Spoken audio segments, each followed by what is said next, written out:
Pada saat baginda Rasulullah Sallallahu Alaihi Wasallam masih hidup, bersamaan dengan masa itu, hiduplah seorang pemuda. Ia sangat sederhana, tempat tinggalnya tidak di dekat rumah Rasulullah. Rasulullah tinggal di Madinah, sementara pemuda itu tinggal di Yaman.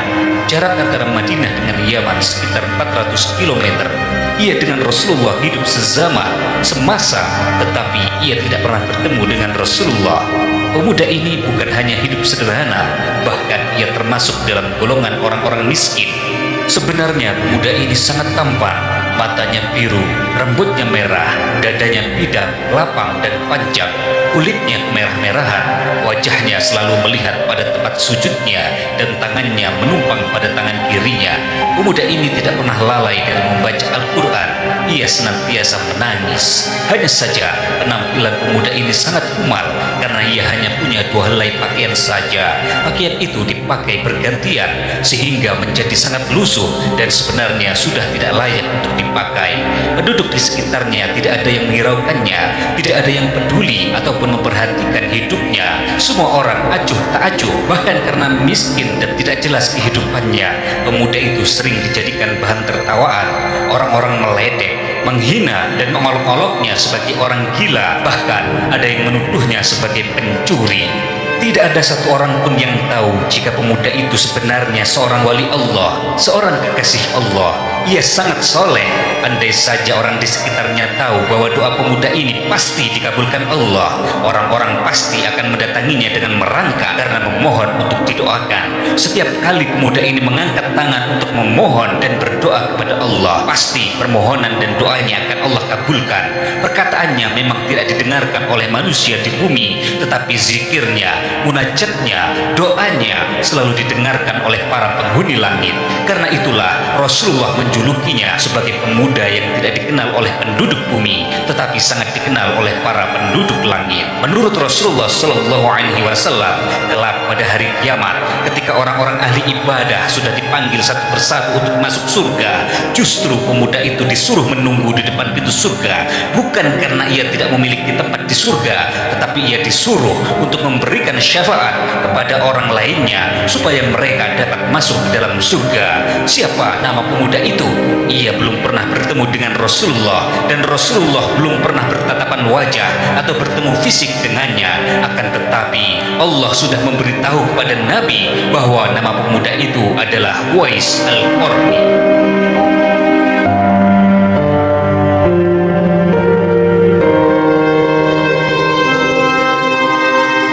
Uwais adalah seorang anak yatim. Ia sudah lama ditinggal wafat oleh ayahnya. Dia tinggal bersama ibunya untuk mencukupi kehidupan sehari-harinya dan menafkahi ibunya. Uwais bekerja sebagai seorang pengembala kambing. Meskipun ia sibuk menggembala kambing dan merawat ibunya, namun ia tetap taat dalam beribadah. Pada siang hari ia berpuasa, dan pada malam hari ia bermunajat kepada Allah Subhanahu wa Ta'ala. Pada suatu hari, ada seorang yang datang dari Kufah ingin memberikan 2 lembar pakaian kepada Uwais. Orang itu merasa kasihan melihat kondisi hidup Uwais, akan tetapi ternyata Uwais menolak pemberian dari orang itu. Dikembalikannya pakaian itu. Uwais kemudian berkata, "Wahai saudaraku, saya khawatir dengan pakaian ini nanti orang-orang akan bertanya kepada saya, dari mana pakaian itu kamu dapatkan? Kemudian mereka akan menuduh saya telah membujuk orang untuk memberikan pakaian kepada saya, atau bahkan mereka menuduh saya telah mencuri pakaian." Subhanallah, Uwais Al-Qarni tidak ingin membiarkan orang lain berlaku suuzon kepada dirinya. Demikianlah Uwais, ia takut menjadi kaya karena khawatir menimbulkan prasangka buruk pada hati orang-orang di sekitarnya yang pada dasarnya memang sudah penyakitan. Jangankan untuk menjadi kaya, bahkan Uwais takut memiliki pakaian baru. Satu-satunya harta yang Uwais miliki adalah ibunya yang sudah tua renta, ibunya yang penglihatannya sudah mulai kabur, ibunya yang sudah lumpuh. Ia merawat ibunya dengan kasih sayang serta dengan ketaatan yang luar biasa. Ketika Rasulullah Shallallahu Alaihi Wasallam diangkat menjadi Rasul, maka ajaran Islam menyebar ke seluruh Jazirah Arab, bahkan sampai ke Yaman.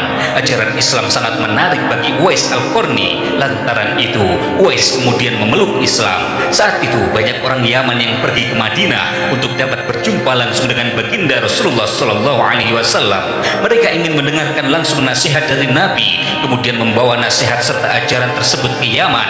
Dengan cepat, ajaran Islam dapat disebarluaskan di Yaman, dan penduduk Yaman mulai memperbaharui kehidupan mereka dengan cara yang Islami. Saudara-saudara yang dirahmati Allah, melihat hilir mudik orang Yaman pergi ke Madinah, jauh di lubuk hatinya Uwais merasa sangat bersedih karena ia belum pernah berjumpa langsung dengan Rasulullah. Ia belum pernah pergi ke Baitullah untuk melaksanakan ibadah haji. Setiap ada orang Yaman yang pulang dari Madinah, Uwais selalu mendatangi mereka untuk mendengarkan nasihat dan ajaran yang disampaikan oleh Rasulullah. Hal ini menambah kecintaan dan kerinduan Uwais kepada Rasulullah. Uwais bertambah cinta kepada sosok Nabi yang belum pernah ia temui. Tapi apa daya, ia tidak mampu untuk menunaikan cita-citanya bertemu sosok manusia paling mulia di bumi. Ketidakmampuan Uwais karena dua hal. Yang pertama, karena ia tidak memiliki bekal biaya untuk pergi ke Madinah sebab ia orang miskin. Yang kedua, karena ibunya. Alasan kedua ini adalah alasan yang dominan yang menghalanginya untuk dapat pergi ke Madinah. Uwais tidak bisa pergi jauh karena hanya dialah yang merawat dan menjaga ibunya. Inilah masalah yang menjadi pertimbangan bagi Uwais untuk tidak dapat pergi meninggalkan Yaman, apalagi pergi ke kota Madinah. Hari demi hari berlalu, kerinduan Uwais untuk berjumpa dengan Rasulullah semakin menggebu-gebu, semakin tidak terbendung lagi. Karena itulah, dengan suatu pertimbangan yang sangat kuat, ia berusaha untuk merayu ibunya. Ia mengutarakan keinginannya, yaitu untuk berjumpa dengan Rasulullah. Tentu saja, seorang ibu yang baik hati, seorang ibu yang taat beribadah, Ibunda Uwais paham, memaklumi hasrat dari putranya. Akhirnya sang ibu mengizinkan Uwais untuk pergi ke Madinah untuk menemui Rasulullah. Uwais sangat gembira. Ia melakukan sujud syukur atas izin dari ibunya yang sudah tua renta itu. Akhirnya Uwais mulai mengumpulkan perbekalan. Setelah semua perbekalannya cukup dan juga semua keperluan untuk biaya ibunya yang akan ditinggalkan untuk sementara waktu sudah terpenuhi, Uwais meminta tolong kepada tetangganya untuk menjagakan ibunya. Bagaimana perjalanan Uwais ke Madinah dari Yaman yang jaraknya 400 km? Apakah Uwais dapat berjumpa dengan Rasulullah? Silahkan like dulu video ini supaya konten Islami semakin melejit, dan jangan lupa subscribe channel ini agar hidup Anda semakin berkah. Amin amin ya rabbal alamin. Saudara-saudaraku yang dirahmati Allah, perjalanan dari Yaman ke Madinah ditempuh oleh Uwais Al-Qarni dengan susah payah. Jarak 400 km pada zaman itu bukan merupakan jarak yang pendek. Medan perjalanan sangat sulit, melewati gunung, bukit, dan padang pasir yang tandus. Ditambah lagi ancaman perampok dan juga intimidasi dari orang-orang yang memusuhi umat Islam. Itu adalah perjalanan yang berat, yang penuh dengan resiko. Namun demikian, karena tekadnya yang kuat untuk berjumpa dengan Rasulullah, maka Uwais tetap bersemangat untuk melakukannya dengan apapun resiko yang nanti dihadapinya. Satu hal yang selalu diingat oleh Uwais Al-Qarni dalam perjalanan ini adalah pesan dari ibundanya, yaitu apabila setelah sampai di Madinah, segeralah kembali ke Yaman karena ibunya sudah tua renta dan juga sering sakit-sakitan. Singkat cerita, sampailah Uwais Al-Qarni di kota Madinah. Uwais langsung menuju rumah baginda Rasulullah Sallallahu Alaihi Wasallam. Diketuknya pintu rumah Rasulullah dan mengucapkan salam, "Assalamualaikum ya Rasulullah." Namun yang keluar membukakan pintu bukanlah Rasulullah. Yang keluar adalah Ummul Mukminin Aisyah radhiyallahu anha. Waalaikumsalam. Kemudian Uwais menyampaikan maksud kedatangannya bahwa ia ingin berjumpa dengan Rasulullah. Ternyata baginda Nabi saat itu sedang tidak ada di rumahnya. Rasulullah sedang keluar memimpin kaum muslimin berjihad di jalan Allah untuk berjihad di medan perang. Betapa kecewanya Uwais mengetahui hal itu. Ia sudah jauh-jauh meninggalkan Yaman menuju Madinah untuk dapat berjumpa dengan Rasulullah yang selama ini sangat ia rindukan. Tetapi ternyata Uwais tidak dapat berjumpa dengan Rasulullah. Terbertik dalam hatinya untuk menunggu kedatangan Rasulullah dari medan perang. Tetapi tentu saja tidak ada kepastian sampai kapan Rasulullah akan datang. Pesan dari ibunya selalu terngiang-ngiang agar supaya cepat kembali ke Yaman jika sudah sampai di Madinah. Madinah. Berkecamuklah hati Uwais. Di satu sisi ia sangat ingin berjumpa dengan Nabi, namun di sisi lain ia mengkhawatirkan kondisi ibunya dan juga teringat pada pesan dari ibundanya. Akhirnya karena ketaatannya kepada ibundanya, Uwais Al-Qarni memutuskan untuk tidak menunggu kedatangan Rasulullah. Uwais segera berkemas dan kemudian kembali ke Yaman. Dengan sangat terpaksa Uwais berpamitan kepada Ummul Mukminin Aisyah dan menitipkan salam kepada baginda Nabi. Dengan berat hati Uwais melangkah pulang meninggalkan Madinah. Perasaannya campur aduk, dipenuhi dilema. Hatinya sangat berat meninggalkan Madinah, namun ia mantap untuk pulang untuk menemani ibundanya. Selang beberapa lama setelah Uwais pulang ke Yaman, Rasulullah dan kaum muslimin kembali dari medan perang. Rasulullah langsung bertanya kepada Ummul Mukminin, apakah ada orang yang datang dari jauh yang mencari saya? Rasulullah menambahkan bahwa yang beliau maksud adalah seorang anak yatim.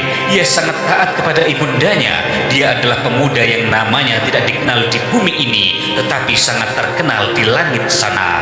Mendengar perkataan Rasulullah itu, Ummul Mukminin Aisyah dan para sahabat yang mendengarkan sangat kaget. Mereka kagum betapa beruntungnya laki-laki itu senantiasa diingat oleh para penghuni langit. Ummul Mukminin Aisyah kemudian teringat bahwa memang ada seorang pemuda yang mencari Rasulullah, tetapi pemuda itu segera pergi lagi karena ibunya sudah tua renta dan sakit-sakitan. Kemudian Rasulullah bersabda, apakah kalian ingin berjumpa dengan orang itu? Maka perhatikanlah, dia mempunyai tanda putih di telapak tangannya. Sesudah itu Rasulullah memandang kepada Umar bin Khattab dan kepada Ali bin Abi Thalib. Rasulullah lalu bersabda, suatu saat nanti apabila kalian berjumpa dengan orang itu, mintalah doa kepadanya dan mintalah istighfar kepadanya. Dia adalah penghuni langit dan bukan penghuni bumi. Hari berganti bulan, bulan berganti tahun, waktu terus berjalan sampai kemudian Rasulullah Shallallahu Alaihi Wasallam wafat. Kepemimpinan umat Islam digantikan oleh Abu Bakar As-Siddiq. Para sahabat yang mengetahui tentang kisah Uwais, mereka menunggu, mereka berharap dapat bertemu dengan Uwais. Tidak lama kemudian Abu Bakar wafat. Ia digantikan oleh Umar bin Khattab. Ketika Umar bin Khattab menjadi khalifah, ia mengingatkan Ali bin Abi Thalib tentang pesan dari Rasulullah untuk menemui seorang soleh bernama Uwais Al-Qarni. Umar bin Khattab kemudian mengajak Ali bin Abi Thalib untuk menemui Uwais Al-Qarni dimanapun ia berada. Mereka berdua ingin berjumpa dengan pemuda yatim dan miskin yang mempunyai kedudukan istimewa di sisi Allah Subhanahu wa Ta'ala. Saudara-saudaraku yang dirahmati Allah, Umar bin Khattab dan Ali bin Abi Thalib merasa cemburu kepada orang asing yang bernama Uwais Al-Qarni yang jauh-jauh hari namanya sudah disebutkan oleh Nabi. Bagaimana tidak cemburu Umar bin Khattab dan Ali bin Abi Thalib yang sudah disebut sebagai ahli surga di antara 10 nama sahabat baginda Nabi yang sudah dijamin masuk surga? Tetapi mengapa Nabi masih mengatakan bahwa saat ini sudah ada penduduk langit yang tinggal di bumi? Ia tidak dikenal di bumi, tetapi dikenal oleh penduduk langit. Ini adalah suatu hal yang luar biasa menurut kedua sahabat Nabi itu. Amalan apa yang dilakukan Uwais Al-Qarni sehingga ia mendapatkan makom yang istimewa di sisi Allah? Rasa cemburu yang menggebu-gebu itu yang membuat Umar bin Khattab dan Ali bin Abi Thalib berusaha untuk menjumpai manusia penduduk langit tersebut. Apalagi disabdakan oleh Nabi bahwa kelak di hari kiamat Uwais Al-Qarni ditahan di depan pintu surga untuk memberikan syafaat kepada manusia yang lain. Maka rasa cemburu itu semakin memuncak. Ini adalah cemburu yang dibolehkan dalam Islam.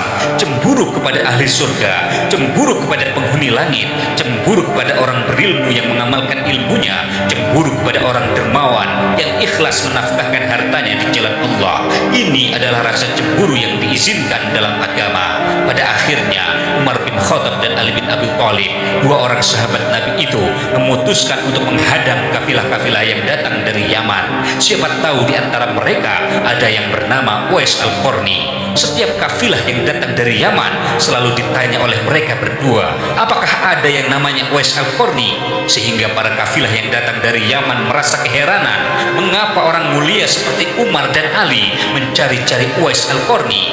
Apa kesalahan fatal yang diperbuat oleh Uwais sehingga dicari dua orang sahabat mulia Nabi?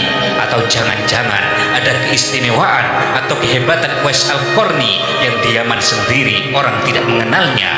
Sementara itu di Yaman, ibunda Uwais Al-Qarni telah wafat.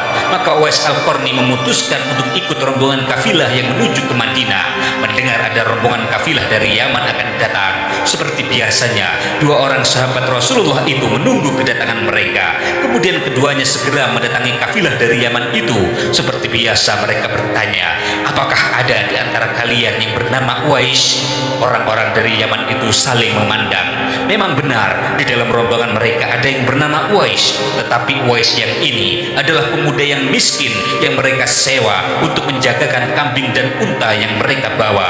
Untuk keperluan apa Khalifah mencari Uwais? Pasti bukan Uwais yang ini yang Khalifah cari. Setelah diam sejenak, kepala rombongan kafilah itu menjawab, iya benar wahai Khalifah, ada yang bernama Uwais bersama kami. Dia bukan anggota rombongan kami, melainkan orang yang kami sewa untuk menjagakan hewan ternak peliharaan kami. Khalifah Umar dan Ali saling menatap. Di mana dia sekarang? Dia sedang menjaga kambing dan unta-unta kami, wahai Khalifah. Ia ada di perbatasan kota. Mendengar jawaban itu, Khalifah Umar dan Ali segera bergegas mendatangi kemah-kemah kafilah dari Yaman yang berada di perbatasan kota untuk menjumpai seseorang yang bernama Uwais. Setelah sampai di kemah, Umar dan Ali mengucapkan salam. Assalamualaikum. Tidak ada jawaban, tidak ada suara manusia di sana. Kedua sahabat itu kemudian memeriksa kemah kafilah dari Yaman itu. Rupanya di sana ada satu orang laki-laki yang sedang sholat. Pakaiannya kusut, sudah banyak yang berlubang di beberapa bagian. Kulitnya kusut, menunjukkan dia sosok manusia yang ditempa kerasnya kehidupan. Ia tidak terlihat seperti seorang alim atau ulama. Dia juga tidak terlihat seperti orang besar.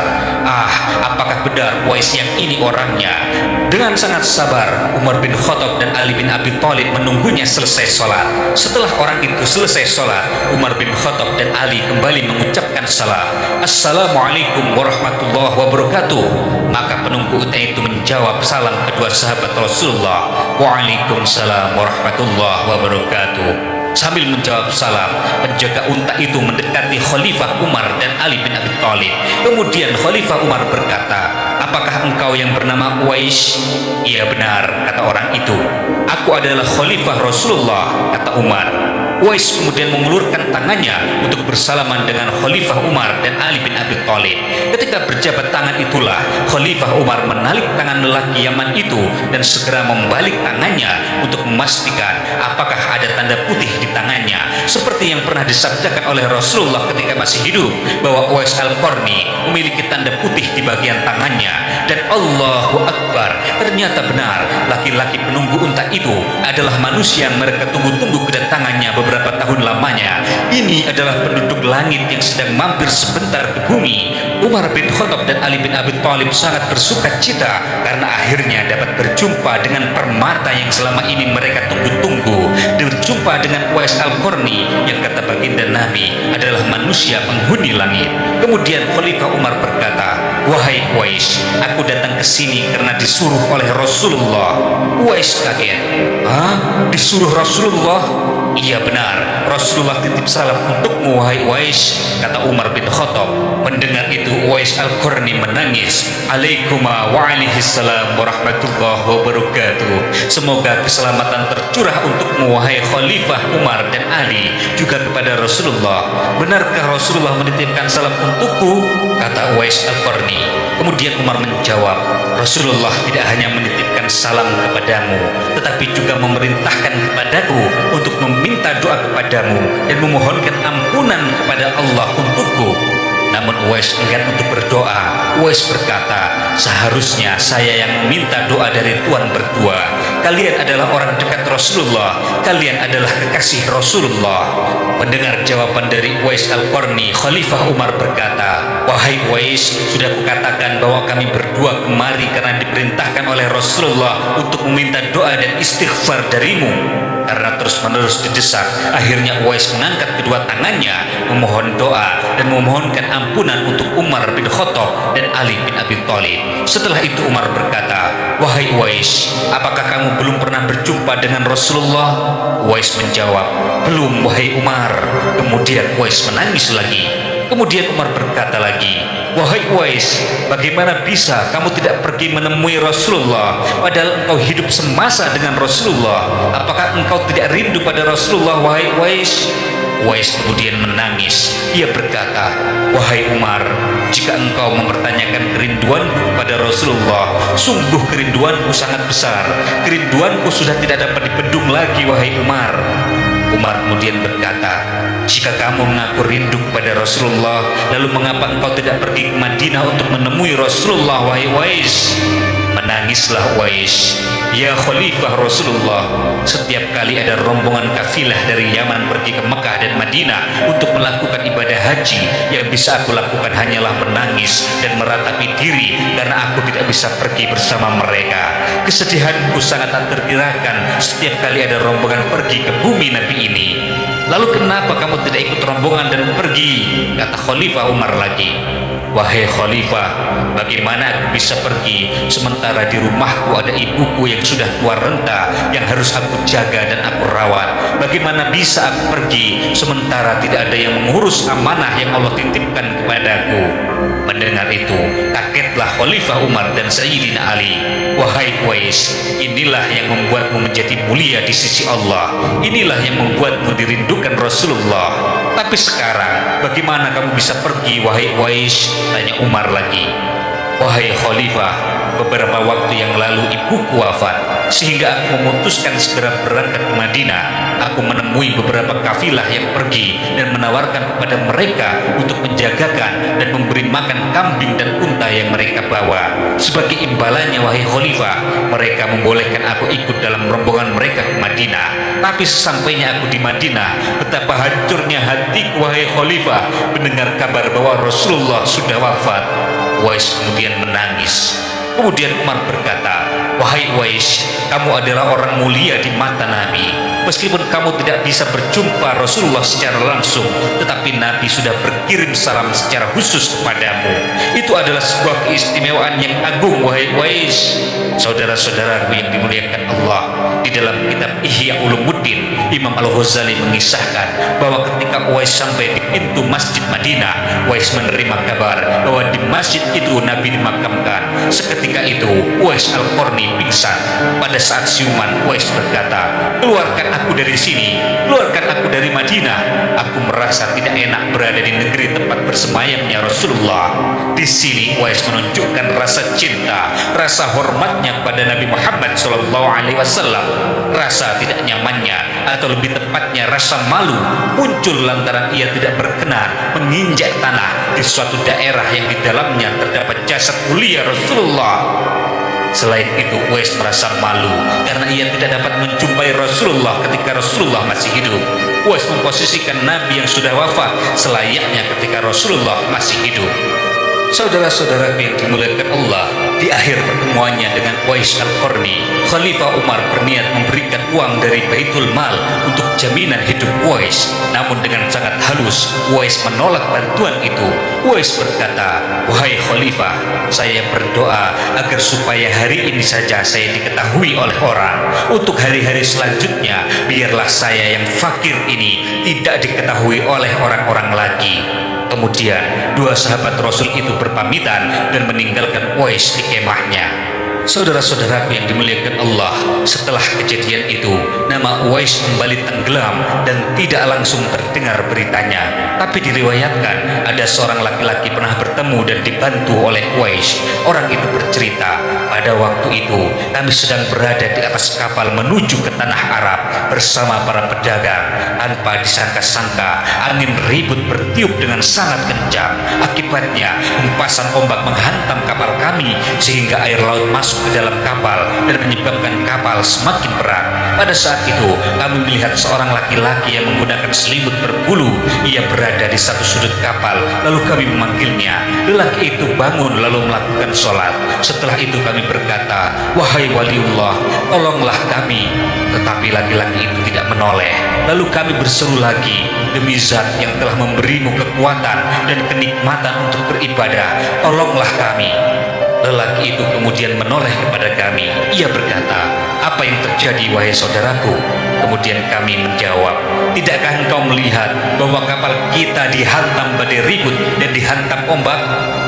Kemudian orang itu menjawab, dekatkanlah diri kalian kepada Allah. Kemudian kami menjawab, kami telah melakukannya. Kemudian laki-laki itu berkata, keluarlah kalian dari kapal dengan membaca Bismillahirrahmanirrahim. Kemudian kami keluar dari kapal satu persatu. Kami berkumpul di dekat satu sudut itu. Pada saat itu jumlah kami sekitar 500 lebih orang. Sungguh ajaib, kami semua tidak tenggelam, sedangkan perahu kami yang lain tenggelam ke dasar laut bersama isinya. Lalu orang itu berkata kepada kami, tidak apa-apa harta kalian menjadi korban, asalkan kalian semua selamat. Kemudian kami bertanya, demi Allah, kami ingin tahu siapa nama Tuhan. Kemudian orang itu menjawab, Uwais Al-Qarni. Kemudian kami berkata lagi kepadanya, sesungguhnya harta yang ada di kapal itu adalah milik orang-orang fakir di Madinah yang dikirim oleh orang Mesir. Uwais berkata, jika Allah mengembalikan harta kalian, apakah kalian akan membagi-bagikannya semua kepada orang-orang fakir di Madinah? Kemudian kami menjawab, iya Tuhan, tentu saja, kata kami. Orang itu kemudian melaksanakan sholat 2 rakaat lalu berdoa. Setelah Uwais Al-Qarni mengucapkan salam, tiba-tiba kapal itu muncul lagi ke permukaan air. Lalu kami menariknya. Kami kaget dan takjub. Lalu kami meneruskan perjalanan. Setibanya di Madinah, kami membagi-bagikan seluruh harta kepada orang-orang fakir di Madinah, sehingga tidak ada satupun yang tertinggal. Beberapa waktu setelah pertemuan Khalifah Umar dan Uwais Al-Qarni, kemudian terdengar kabar bahwa Uwais Al-Qarni wafat. Sang waliullah telah kembali kepada Allah Subhanahu wa ta'ala. Ada hal-hal yang aneh ketika Uwais dimandikan. Meskipun dia adalah lelaki yang tidak dikenal oleh orang-orang di sekitarnya, namun ketika jenazahnya dimandikan, tetapi tiba-tiba banyak orang berebutan untuk memandikannya. Ketika Uwais dibawa ke pembaringan untuk dikafani, di sana sudah ada orang-orang yang menunggu untuk mengkafani jenazah Uwais Al-Qarni. Waktu jenazahnya disolatkan, banyak sekali orang yang mensolatkannya, padahal dia lelaki yang tidak dikenal oleh orang di sekitarnya. Demikian pula ketika orang akan menggali kubur, di sana sudah ada orang-orang yang menggali kuburnya sampai selesai.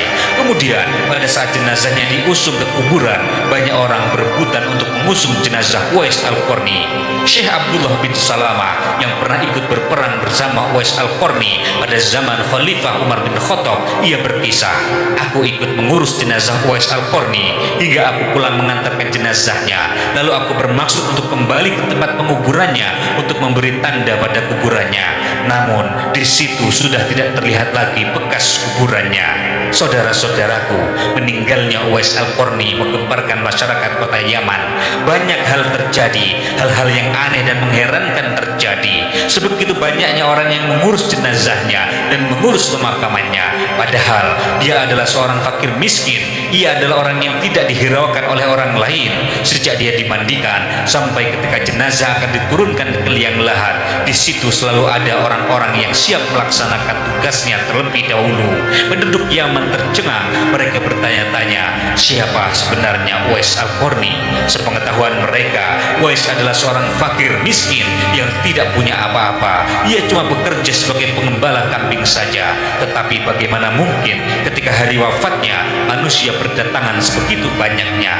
Ternyata mereka adalah para malaikat yang diturunkan ke bumi oleh Allah Subhanahu wa ta'ala untuk mengurus jenazah dan pemakaman Uwais Al-Qarni. Baru pada saat itulah penduduk Yaman menyadari siapa sebenarnya Uwais Al-Qarni. Dengan baktinya serta ketaatannya kepada ibundanya yang luar biasa, Uwais tidak terkenal di bumi, tetapi dia masyhur di kalangan penduduk langit. Saudara-saudaraku, jika kita berpikir dengan akal yang bersih, dengan akal yang sehat, siapa yang lebih mulia antara ibunda Uwais dengan Rasulullah? Tentu saja lebih mulia Rasulullah. Akan tetapi ternyata Allah menunjukkan kepada kita fadilah dan keistimewaan seorang anak yang sayang dan taat kepada orang tuanya. Allah menjamin untuknya tempat di surga. Allah memberinya kesempatan untuk memberi syafaat bagi orang lain. Rasulullah mengirimkan salam untuknya dan memerintahkan sahabat yang sudah dijamin masuk surga untuk meminta doa dan memohonkan ampunan untuknya. berbakti pada orang tua, perbuatan yang sering diabaikan manusia, tapi ternyata jaminannya adalah surga. Semoga kita semua, pasangan kita, keluarga kita, anak-anak kita dijadikan orang-orang yang taat, berbakti pada orang tua, bisa membahagiakan orang tua, bisa menyelesaikan masalah orang tua, kemudian bisa membawa orang tua ke surga. Semoga akhir hayat kita adalah akhir hidup yang gembira dan husnul khotimah. Amin amin ya rabbal alamin.